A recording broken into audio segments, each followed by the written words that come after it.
అత్యుత్తమ ప్లేస్మెంట్స్ తో ఎంఎన్సీ కంపెనీలలో ఉద్యోగమే లక్ష్యమా? ఇంజనీరింగ్ చదవాలనే మీ పిల్లల కలని కేజీ రెడ్డి కాలేజ్ తో నిజం చేసుకోండి. మొన్న ఇంటర్వ్యూలో మాట అన్నారు, నాకు పదవి ఇచ్చి ఉంటే కేసీఆర్ని కూడా పోడేవాడిని కదా అని. దాన్ని ఎట్లా సెటైరిక్ అన్నారా లేకపోతే అంటే దానికి ఒక మంచి మీనింగ్ ఉంది అందులో. యాక్చువల్గా నేను ఏమన్నానంటే ఆయన్ని, ఇప్పుడు మీరందరూ కూడా ఎడ్యుకేషన్ డిస్ట్రాయ్ చేస్తున్నావు కాబట్టి నేను తిట్టాల్సి వచ్చింది కదా. అట్లా కాకుండా సో నాలాంటి వాళ్ళు నేను అడిగాను. So director school commissioner school education ఖాళీగా ఉంది, అప్పటికే 1 year ఖాళీగా పెట్టాడు. సో నాకు ఇంట్రెస్ట్ ఉంది కదా, నేను చేస్తాను అని అడిగాను. ఇవ్వలేదు. నేను ఏం చెప్పానంటే ఆయనకి, ఒకవేళ నేను చేస్తుంటే మీరు కూడా ఎడ్యుకేషన్ లో సపోర్ట్ చేస్తుంటే ఒక బ్రహ్మాండమైన ఒక విద్యా వ్యవస్థ ఏర్పడేది కదా. అట్లా బ్రహ్మాండమైన విద్యా వ్యవస్థ ఏర్పడి ఉంటే నేను నిన్ను పొగడేవాను కదా అన్నాను. ఇప్పుడు సింపుల్ అబ్బాయి, ఇందులో ఉదాహరణకి జగన్మోహన్ రెడ్డి గారి దగ్గరనే పనిచేశాను కదా. అవును. సో జగన్మోహన్ రెడ్డి గారికి నాకు ఒక సెకండ్ పరిచయం కూడా లేదు. ఆయనకు ఎవరు అక్కడ సీనియర్ ఐఏఎస్ చెప్పారు, తెలంగాణ నుంచి అడ్డీలు చేసుకున్నారని కదా. ఎందుకంటే ఇక్కడ ఏం చేశాను కాబట్టి 26,000 కోట్ల బడ్జెట్ అది. అంతకన్నా తక్కువ బడ్జెట్ నేను దాన్ని పెంచాను అనుకోండి, అది వేరే. అయితే అక్కడ విషయం ఏంటంటే, నేను బయటకు వచ్చాను. జగన్మోహన్ రెడ్డి గారు పాపం ఎందుకు పోతున్నావు నువ్వు అన్నాడు. అంటే నేను సార్ నాకు అక్కడ మా తెలంగాణ రాష్ట్రంలో బాగా భయంకరంగా ఉంది పరిస్థితి, ఆ కేసీఆర్ మహానుభావుడు మొత్తం నాశనం చేస్తున్నాడు, సో నేను పోవాలి మాట్లాడాలి. అందుకే ఆయన నవ్విండు, నువ్వు పోతే ఏమైనా అయిద్దా అన్నాడు. ఇట్లా ఇప్పుడు చెప్తున్నాను నేను మీకు. సో జగన్మోహన్ రెడ్డి అన్నారు పాపం, ఆయనే మీరు నవ్వాడు. ఆయన నవ్వి మీరు పోయి ఏం చేస్తారు అన్నా అన్నాడు. అంటే ఏదో ఒకటి చేస్తాను సార్ మొత్తానికి అయితే, నేను పోవడం అనేది ఇంపార్టెంట్, నాకు ఉండబుద్ధి కావటం లేదు ఇక్కడ. మళ్ళీ ఊరికి నేను ఇక్కడ మీ దగ్గర 5 రోజులు ఉండి 2 రోజులు హాలిడేస్ మళ్ళీ అక్కడికి పోయి ఆయన తిడుతుంటే మీకు కూడా కొంచెం ఎంబారాసింగ్ ఉంటుంది, నన్ను పోనీయండి అంటే పాప ఆయన పోనిచ్చిండు. ఇక్కడికి వచ్చినాం కదా. వచ్చిన తర్వాత జగన్మోహన్ రెడ్డి నాకు ఏం పని లేదు కదా, ఇంకా మా ఇద్దరికి ఏం వాళ్ళ సంబంధం ఫ్యూచర్ లో ఉండదు కదా. బట్ నేను దగ్గర 10-15 వీడియోలలో ఆయన పొగిడాను. ఎందుకు పొగిడాను అంటే, మిగతా విషయాలు నాకు అనవసరం, పాలిటిక్స్. ఆయన ప్రతి 15 రోజులకు ఒకసారి రివ్యూ చేసేవాడు. చక్కగా రివ్యూ చేసి చాలా ఫ్రీగా మేము అక్కడ ప్రిన్సిపల్ సెక్రటరీ ఎడ్యుకేషన్, తర్వాత కమిషనర్ డైరెక్టర్ అందరం కూర్చొని నేను కొంచెం చాలా ఫ్రీగా మేము డిస్కస్ చేసేవాళ్ళం. సో అప్పుడు ఏది మంచిగా అయితే అందరం కలిసి అది డిసిషన్ చేసుకునే వాళ్ళం. సో ఆ రకంగా నేను దాన్ని చక్కగా స్మూత్గా నా పాత్రను కూడా చక్కగా వాళ్ళు ఉపయోగించుకున్నారు, బ్రహ్మాండం చేశాను. సో ఆ కాంటెక్స్ట్లో నేను అన్నాను, ఒకవేళ మీరు కూడా మంచిగా చేస్తుంటే సో మిమ్మల్ని నేను మెచ్చుకునేవాడిని కదా అని అన్నా నేను. ఆ కాంటెక్స్ట్ మీకు అర్థమైందా? అర్థమైంది. సో జగన్మోహన్ రెడ్డి చెప్పినాక మీకు అర్థమైంది కొంచెం ఎక్కువ. రైట్ సార్, ఈ కాంటెస్ట్ లో క్వశ్చన్, అక్కడ ప్రవీణ్ ప్రకాష్ ఎందుకు బాగా విలన్ అయిపోయాడు టీచర్లకి ఏపీలో? అంటే మీరు ఆ కాంటెస్ట్ 15 days ఒకసారి రివ్యూ అన్నారు కాబట్టి అడుగుతున్నా. ఆయన టీచర్లకి ఎగనెస్ట్ అయ్యాడా? బాగా. ఇక్కడ ఒక విషయం చెప్పాలి మీకు, ఆయన ఎందుకు తెలియదు కానీ, మన ఇండియాలో దేశంలో మన సమాజంలో ఏంటంటే, మన ఇద్దరు దోస్తు అనుకోండి, రైట్? నువ్వు నాతో నేను కొంచెం పెద్ద పొజిషన్ ఉన్నాను అనుకోండి, సో నన్ను అడుగుతావు ఆ పైరవి ఈ పైరవి అంటే, పైరవి అనద్దు కానీ మనం నెగిటివ్ కాదు, పైరవి అనేది పాజిటివే. సో అడుగుతాం కదా సహజంగా, కొంచెం పెద్ద పవర్. నాకు రోజుకు 4-5 వస్తాయి పైరవులు. చుట్టాల నుంచి వస్తాయి, ఫ్రెండ్స్ నుంచి వస్తాయి, కొలీగ్స్ నుంచి వస్తాయి, ఎవరికైనా వస్తాయి, ఆల్ ఐఏఎస్ వస్తాయి. నీకు నేను 90 చేశాను అబ్బా, 10 చేయలేదు, నువ్వేమనుకుంటున్నాను? లాస్ట్ 10 గుర్తుపెట్టుకుంటాం కదా, 90 గుర్తుపెట్టుకో. ఇంకా ఆ ఎగ్జాంపుల్ చెప్తే మీకు సరిపోద్ది కదా, అది లెక్క. అందుకని ఎవరైనా కానీ ఇక్కడ మన సమాజంలో ఉంది ఇది అంతా కూడా. సో కొంచెం చేయపోయినా కానీ వి ఫీల్ వెరీ అన్హ్యాపీ. ఇప్పుడు ఇది 434 versus 1 సేమ్ అదే కాన్సెప్ట్.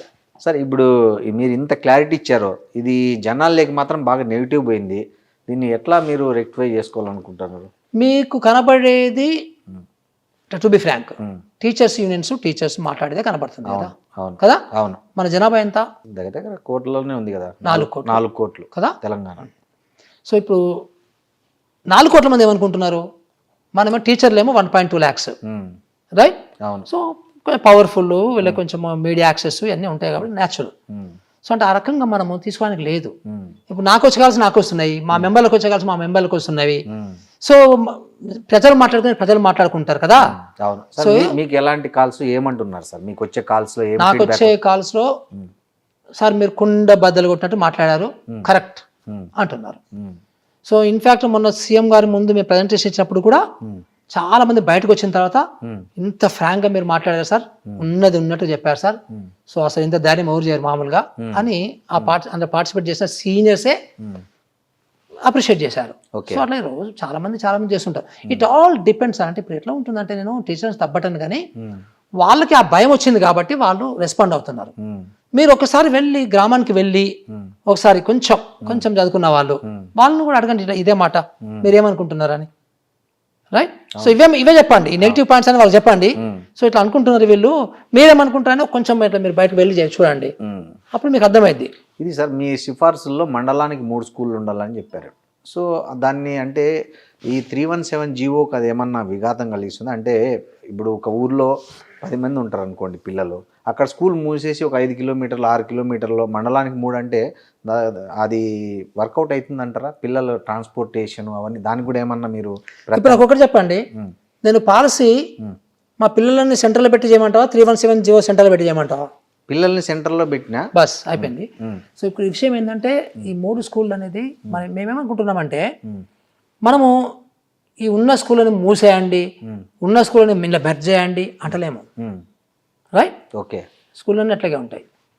ఇప్పుడు యాజ్ అండ్ టుడే లాస్ట్ 2 సంవత్సరాల్లో సుమారుగా 1920 స్కూల్స్ మూతపడ్డాయి, అంటే జీరో ఎన్రోల్మెంట్ అయింది. ఎందుకైనవి? సో ప్రైవేట్కి పంపించుకుంటున్నారు తల్లిదండ్రులు.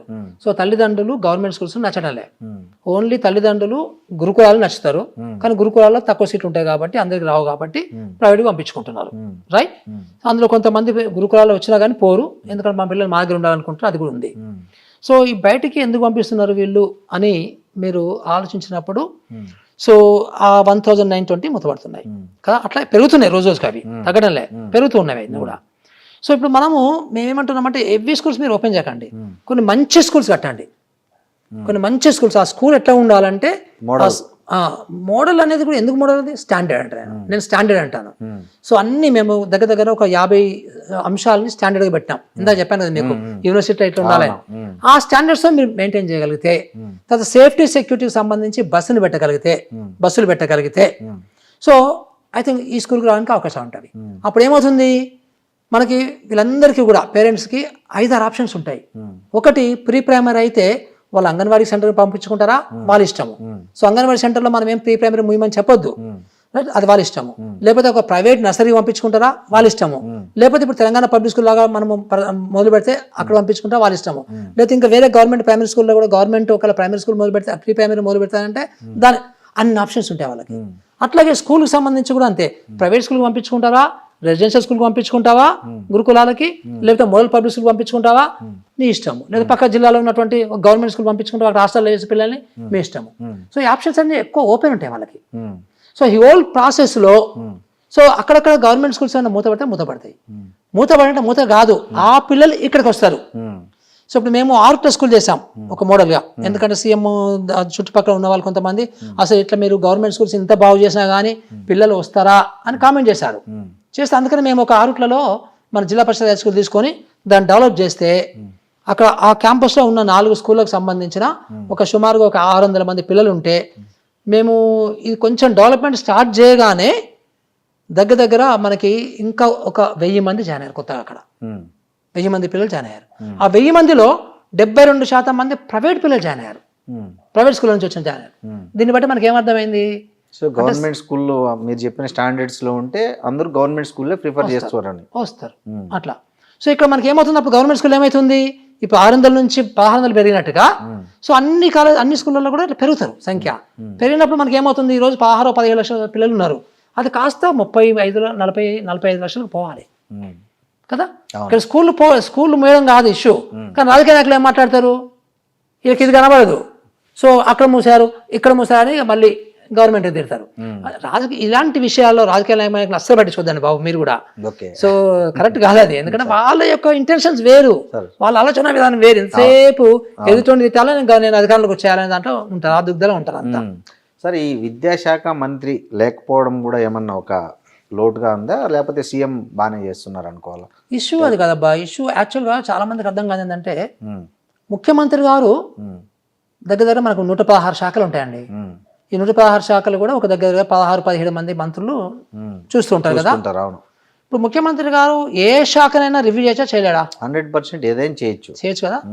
సో సీఎం గారు ఆ శాఖను రివ్యూ చేసినప్పుడు ఆ మంత్రిని కూడా పిలిపిస్తారు కదా, ఆయన కూడా వస్తారు కదా. ఆ డిస్కషన్ లో సో ముఖ్యమంత్రి గారు కూడా పార్టిసిపేట్ చేస్తారు కదా. అంతకంటే కూర్చొని మీరు ఏం చెప్తారో చెప్పి వెళ్ళిపోండి అంటారా కదా, ఫుల్ పార్టిసిపేట్ చేస్తారు కదా. సో అలాంటి సిచ్యుయేషన్లో సీఎం గారు అన్నిటికి సంబంధించిన సీఎం ముఖ్యమంత్రి అయిన వాళ్ళు కదా. సో ఇప్పుడు విద్యాశాఖ ఉంది ఆయన దగ్గర, హోంశాఖ ఉంది ఆయన దగ్గర, ఇంకా చాలా శాఖలు ఉంటాయి ఆయన దగ్గర, నథింగ్ రాంగ్ ఇన్ దట్. ఇప్పుడు ఒక ముఖ్యమంత్రి గారు నేనే విద్యాశాఖని నేనే ఉంచుకుంటాను, సో నేను ఎక్కువ ప్రాముఖ్యత ఇస్తాను అని అన్నాడు అనుకోండి, అన్నప్పుడు ఆ శాఖకు బెనిఫిట్ అయిద్దా నష్టమైద్దా అనేది ఒక ఇష్యూ, రైట్? సో బెనిఫిట్ అయింది అది. సో ఇప్పుడు మాలాంటి విద్యావేత్తలు సో మేము హ్యాపీ ఫీల్ అవుతాం, ఎందుకంటే ప్రియారిటీ ఇస్తున్నాడు ఎడ్యుకేషన్ మినిస్ట్రీకి. సో మనం ఆ రకంగా దీన్ని చూడాలి, కానీ ఇంకో రకంగా మళ్ళీ ఆర్ఎస్ ప్రవీణ్ కుమార్ లాగా లేకపోతే కేటీఆర్ లాగా చూడొద్దు దయచేసి దీన్ని. సో ఈ రకంగా చూడాలి దీన్ని. సో ఒకవేళ ఆయన నిజంగా తీసుకున్నాడు, అదే కేసీఆర్ లాగా 9.5 సంవత్సరాల్లో ఒక్క నిమిషం కూడా రివ్యూ చేయకపోతే అప్పుడు రేవంత్ రెడ్డి తిట్టాలి మనం. నువ్వు తీసుకున్నావు బాబు, అసలు రివ్యూ చేయవేంది, పట్టించుకోవేంది, ఏం డెసిషన్ తీసుకోవేంది అని తిట్టచ్చు. ఇప్పటివరకు ఏదైనా డెసిషన్ ఆగిందా విద్యకు సంబంధించి? ఆగలే కదా. సో అందుకని మనం తిట్టొద్దు, అది తప్ప అనడానికి వీలు లేదు. యాక్చువల్గా పెడితే బాగుంటుందని, పెడితే బాగానే ఉంటుంది, నథింగ్ రాంగ్ ఇన్ దట్. పెడితే కూడా బాగానే ఉంటుంది, ఉంచుకుంటే కూడా బాగానే ఉంటుంది. పెద్ద దానివల్ల ఫరక్ పడదు, ఎక్కువ ఫరక్ పడదు మనకి. సార్ మీ సిఫార్సులను పైన ప్రభుత్వ స్పందన ఏంటి? దాన్ని ఎప్పటి అమలు చేయడానికి ఏమన్నా ప్రయత్నం జరుగుతుందా? సో అంటే ముఖ్యమంత్రి గారు మేము మొన్న ప్రజెంటేషన్ ఇచ్చినప్పుడు సో ఈ ఆరుట్ల ఎక్స్పీరియన్స్ కూడా మేము చెప్పాం. ఎందుకంటే ఆయన మైండ్లో ఒకటి ఉంది, గవర్నమెంట్ స్కూల్ నిజంగా కూడా పెడితే సో పిల్లలు జాయిన్ అవుతారా కారని మేము ప్రూవ్ చేసాం. అంటే ప్రూఫ్ ఆఫ్ కాన్సెప్ట్ అంటాం దాన్ని ఇంగ్లీష్లో, ప్రూవ్ చేసాం. సో హీస్ కన్విన్స్డ్ టోటల్లీ, టక్కన ఒక నిమిషంలో కన్విన్సారు అంతే. సో ఇమ్మీడియట్గా మనము ప్రతి నియోజకవర్గంలో ఒక మండలం తీసుకొని ఒక 2 స్కూళ్ళు పెట్టుకొని ఒక మండలంలో 10 బస్సులు పెట్టి చేద్దాము, ఇమ్మీడియట్గా మీరు బడ్జెట్లో పెట్టండి అని చెప్పేసి సో సీఎం ఆఫీస్ వాళ్ళకి ఇన్స్ట్రక్షన్స్ ఇచ్చాడని. ఓకే, సో దాని అర్థం ఏంటి? పాజిటివ్గా ఉన్నట్లు. కరెక్ట్. సో మొత్తం సిఫార్సులు అన్నింటినీ ఆమోదించారా లేదనేది తెలవడానికి మనం ఎంతకాలం అంటే ఇది ఎట్లా ఉంటుందంటే ఈ 434 సిఫార్సులు ఉన్నాయి కదా, ఇవన్నీ ఒకసారి చేయడం impossible. Okay, stage by stage చేయాలి, తర్వాత స్ప్రెడ్ కావాలి. ఇప్పుడు ఉదాహరణకి మేము diploma in elementary education course ఉంది, అదని రద్దు చేయమని చెప్పాము. మరి ఇప్పుడున్న పిల్లలు ఏం కావాలి? ఇలాంటివన్నీ వస్తాయి. సో అందుకని టైం ఇవ్వాలి మనం. సో ఒక 2 సంవత్సరాలు 3 సంవత్సరాలు ఇస్తే మరి వాళ్ళు అప్డేట్ చేసుకుంటారు, లేదా ఈ పిల్లలకి కొంచెం మార్కులు ఎక్స్ట్రా ఇవ్వడం దాంట్లో. సో ఏదో ఒకటి చేయాలి మనం అట్లా. దానికి ఎట్లా చేస్తే బాగుంటుంది అంటే మనం కొంచెం డీప్ థింక్ చేయాలి. సో అంతేగాని ఇప్పుడు రేపటికే ఇది మొత్తం ఈ ఎడ్యుకేషన్ క్వాలిఫికేషన్ తీసేయమని చెప్పాం కదా అట్లా. సో అట్లా ప్రతి దానికి కూడా ఒక స్ట్రాటజీ ఉంటుంది.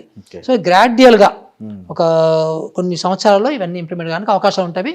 It all depends. ఇంకా మళ్ళీ మాయ కూడా కొన్ని తప్పులు కూడా ఉండొచ్చు, ఒక 4-5 డెఫినెట్గా. సో దాన్ని మళ్ళీ ఇంకా పెద్దవాళ్ళతోనో లేదా ఇంకేదన్నా ఇంకా వేరే డైరెక్షన్లో ఆలోచన చేయడమో, ఇవన్నీ ఆలోచన చేసినప్పుడు ఇది కరెక్ట్ కావని కూడా కొన్ని పాయింట్స్ రావచ్చు బయటికి, తప్పులేదు అందులో. సో మేమేమి ఒక గ్రేట్ హ్యూమన్ బీయింగ్స్ కాదు కదా. సో ఆఫ్టర్ ఆల్ మేము ఒక పాయింట్ ఏంటంటే, ఇప్పుడు సెక్రటరీ ఎడ్యుకేషన్ ఉన్నారు, ఆర్ కమిషనర్ ఎడ్యుకేషన్ ఉన్నారు, పాపం వాళ్ళకి ఇట్లా ఇంత డీప్గా పోయే టైం దొరకదు. ఇప్పుడు ఇదే టేబుల్ మీద మేము దగ్గర ఒక 100 మీటింగ్లు కూర్చున్నాం. అట్లా ప్రిన్సిపల్ సెక్రటరీ ఎడ్యుకేషన్కి అట్లా కూర్చోడానికి టైం దొరుకుద్దా? దొరకదు. దొరికితే బాగానే ఉంది, దొరకదు. ఇంకొక విచిత్రమైన విషయం ఏంటంటే, మనం మొత్తం ఎంప్లాయీస్లో more than 50% employees are teachers. So ఈ టీచర్స్ ఎనీ ఎంప్లాయీస్ ఉంటారు కానీ, బట్ టీచర్స్కి ఇంకా ఎక్కువ. సో కోర్టులో కేసెస్ ఉంటాయి, భయంకరమైన నంబర్స్ ఉంటాయి. సో ప్రతి కోర్టు కేసులో కూడా first respondent principal secretary education పెడతారు. ఆ ప్రిన్సిపల్ సెక్రటరీకి అసలు సంబంధమే ఉండదు. ఈ కింద లెవెల్ ఎంఈఓ చేసిన తప్పు పనికి కూడా, లేదా ఎంఈఓ మీద ఛాలెంజ్ చేయాలన్నా అక్కడ కూడా ప్రిన్సిపల్ సెక్రటరీ రెస్పాండెంట్ పెడతారు. కథం ఇంకా ఈమెనే సంతకం పెట్టాలి, 16 సెట్లు సంతకం పెట్టాలి ఇంత కాగితాల మీద. అది పెట్టడానికే మీకు రోజుకి కొన్ని గంటలు పోతాయి కమిషనర్కి, ప్రిన్సిపల్ సెక్రటరీకి. సో అట్లా టైం దొరకదు. కాబట్టి మాలాంటి కమిషన్ ఉంటే, ఇప్పుడు మేము ఇంత అధ్యయనం చేసాం, ఇంత పరిశోధన చేసాం, ఇంత రీసెర్చ్ చేసాము. సో ఇది కమిషన్కి మాత్రమే సాధ్యమవుతుంది. సో అందుకని మేము చాలా డీప్గా వెళ్ళాము. చాలామందికి ఇది అర్థం కాదు. ఇప్పుడు ఒక మామూలు అందరూ ఏమనుకుంటా అంటే, నేను చిన్నప్పుడు చదువుకున్న 10వ తరగతి వరకు, సో నేను కూడా ఎడ్యుకేషన్ మీద కామెంట్ చేయొచ్చు నా అనుభవం ప్రకారము. సో అట్లాగే నేను ఒక 25 సంవత్సరాలు 30 సంవత్సరాల క్రితం నేను ఎడ్యుకేషన్ చూశాను, సో నేను కూడా చేయొచ్చు కొన్నాను. అట్లా కాదు. సో ఎవరు చేయాలి కామెంట్ అంటే, డీప్గా ఇలా మునిగిన వాళ్ళే చేయాలి. మీకు కొన్ని విషయాలు అర్థమై ఉంటాయి నేను చెప్పినప్పుడు కదా. సో మీరు ఇంటర్వ్యూ కంటే ముందు, ఇంటర్మీడియట్ తర్వాత మీకు కొంచెం అడిషన్ జరిగి ఉంటుంది గ్యారెంటీగా కదా. మరి మీకు విత్ ఇన్ కొంచెం ఎంత జరిగితే, మేము దగ్గర ఎన్ని రోజులు, ఒక 450-500 రోజుల్ని మేము ఇదే తిన్నాము, ఇదే తాగినాము, ఇదే శ్వాసం తీసుకున్నాము, అంత పని చేస్తాం. ఈ టీచర్స్ యూనియన్ వాళ్ళకు మీరు ఏం చెప్తారు? అంటే వాళ్ళు మీ పట్ల ఏమో సరిగా అవగాహన లేకుండా చేశారు, 1-sidedగా చేశారు, ఇవన్నీ మాట్లాడుతున్నారు. తర్వాత ఈ విద్యా హక్కు చట్టాన్ని నిర్వీర్యం చేసే సిఫార్సులు చేశారు. ఇట్లాంటివన్నీ ఈ పదోన్నతుల్లో జాప్యం గురించి చెప్పలేదు, సర్వీస్ రూల్స్ గురించి చెప్పలేదు, ఇవన్నీ ఏం మాట్లాడకుండా మారుమూల పాఠశాలల్లో మూతబడే సిఫార్సులు చేశారు. బడుగు బలహీన వర్గాల పిల్లలకి ఇది ఒక శాపంగా మారుతుందనే ఒక విమర్శలు చేస్తున్నారు టీచర్స్ యూనియన్స్. అంటే ఒకటి ఏంటంటే మా జీతాల మీద పడ్డారు మీరు అనేది కూడా వస్తుంది కదా బాగా. అది ఒక యాంటగనిజం అంటాం ఇంగ్లీష్లో, తెలుగులో కంటగింపు అంటాం, లేదా ఇంకేదో అంటాం. సో అది వాళ్ళకి పాపం న్యాచురల్గానే వాళ్ళకి వచ్చింది. అది వచ్చేప్పుడు ఎట్లుంటుందంటే ఇక అన్ని నెగిటివ్ చూస్తారు. నంబర్ 1, ఇప్పుడు వాళ్ళందరూ కూడా నిజంగా కూడా ఒక ప్రొఫెషనల్గా అనుకుంటే మనము, నేను ఇందాక చెప్పినట్లుగా ప్రతి టీచర్ యూనియన్ వాళ్ళకు సంబంధించిన చాప్టర్లు, సో ప్రీ స్కూల్ ఎడ్యుకేషను, తర్వాత స్కూల్ ఎడ్యుకేషను, తర్వాత టీచర్ ఎడ్యుకేషను, తర్వాత తెలంగాణ పబ్లిక్ స్కూల్, సో ఈ 4 చాప్టర్లు వాళ్ళు చదివి దీంట్లో ఉన్నటువంటి ఒక 150 రికమెండేషన్స్ ఉంటే ఆ 150 రికమెండేషన్స్ చూసి ఇది బాగుంది, గుడ్, ఇది బాగలేదు, బ్యాడ్, ఇది పర్వాలేదు, సాటిస్ఫాక్టరీ అని మొత్తం కూడా చేసి నా దగ్గరికి వచ్చి చర్చ పెట్టి, సో రేపు ముఖ్యమంత్రి గారు పిలిచినా కానీ ఇవన్నీ ముందు పెట్టుకొని అట్లా చేయాలి కదా. అది కదా కరెక్ట్ అంటే ఫస్ట్ చదవాలి కదా, అది కదా కరెక్ట్. కానీ మన వాళ్ళు ఏం చేశారు అంటే అది ఒక్కటి ఎవరో చూశారు, అది బయటకు వచ్చింది కథం ఇంకా. సో కొంతమందికి అయితే ఇది ఫ్యూచర్లో రిక్రూట్మెంట్ చేసే టీచర్లకు సంబంధించిన ఇష్యూ అని కూడా తెలియదు పాపం. అవును కరెక్ట్. సో వాళ్ళు ఏమనుకుంటారు అంటే ఇప్పుడు మా శాలరీ తగ్గిపోతేమో రేపు నెక్స్ట్ 1 month తర్వాత మా శాలరీ సగం శాలరీ వస్తుందేమో అనుకుంటున్నారు వాళ్ళు. అసలు ఉన్న వాళ్ళకి సంబంధించిన శాలరీస్ తగ్గించారు అనే కామన్ సెన్స్ అన్న ఉండాలి ఎవరికైనా కానీ జనరల్గా. బట్ అది కూడా వాళ్ళకి అర్థం కాక వాళ్ళు ఏదో భయంలోకి వెళ్ళిపోతున్నారు. సో నా యొక్క విన్నపం వాళ్ళకి ఏంటంటే దయచేసి మీరు భయపడకండి. సో పిల్లల గురించి కూడా మీరు కూడా ఆలోచన చేయండి మాలాగానే. సో అంతో ఇంతో కొంచెం అవసరం అనుకుంటే త్యాగం చేసి కొంచెం మన యొక్క కెపాసిటీ పెంచుకొని సో పిల్లలకు నాణ్యమైన విద్య ఎట్లా ఇవ్వాలనే దాని మీద చూడండి. సో ఈరోజు పేరెంట్స్కి సంబంధించి so majority parents they are not happy with government schools. So ఎందుకు హ్యాపీగా ఉంటలేరు అనేది మీరు కూడా ఎప్పటికప్పుడు మీరు దానికి కూడా ఆలోచన చేయండి. సో ఇలాంటి సలహాలు నేను వాళ్ళకి ఇస్తాను. సరే, ఇంకొక టీచర్ ఏమన్నారంటే ఆకునూరి మురళి గారు ఇంత ప్రజాధనాన్ని ప్రభుత్వ ధనం గురించి ఆలోచిస్తున్నారు, ఆయన రిటైర్డ్ ఐఏఎస్గా పెన్షన్ తీసుకుంటున్నారు, ఇది కమిషన్ చైర్మన్గా మళ్ళీ మొత్తం 4 లక్షలు 5 లక్షలు డ్రా చేస్తున్నారు, దీన్ని ఎట్లా చూడాలనే ఒక క్వశ్చన్ వేశారు ఒక ఆమె.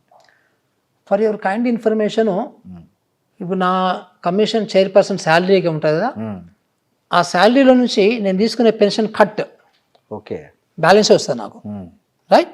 ఓకే, అంతే. తెలియదు చాలా మందికి. చాలా మంది మంచిగా అడిగిన క్వశ్చన్, నాకు కూడా మంచిగా అన్న ఇదే కరెక్టే కదా అది, అట్లా అనమాట. ఓకే. సో ఇది కూడా ఏంటంటే ఇప్పుడు చీఫ్ సెక్రటరీ శాలరీకి ఈక్వలెంట్ నాది, రైట్? ఓకే. సో దాంట్లో నా పెన్షన్ ఉండదు, పెన్షన్ కట్ చేసి మిగతా ఇస్తాను నాకు. ఓకే. సో దానికి ఇన్కమ్ ట్యాక్స్ ఉంటుంది, అవన్నీ ఉంటాయి అన్నమాట. Okay okay. రెండు తీసుకోవట్లే మీరు రాజకీయ నాయకుల్లాగా?